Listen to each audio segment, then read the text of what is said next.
नमस्कार। आज हम प्रस्तुत करने जा रहे हैं सीबीएसई गतिविधि भारतीय भाषा उत्सव 2025, जिसमें हमने एक भाषा का वृक्ष तैयार किया है और इसमें हमने विभिन्न भाषाओं के शब्दों का प्रयोग किया है।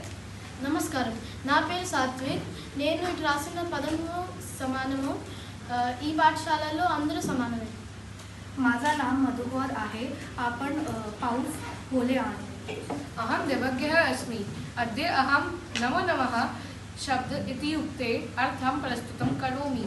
नमो नमः शब्दं हिंदी अर्थे नमस्ते अस्ति. मेरा नाम ध्रुविका है. मैं कक्षा 7वीं पढ़ती है.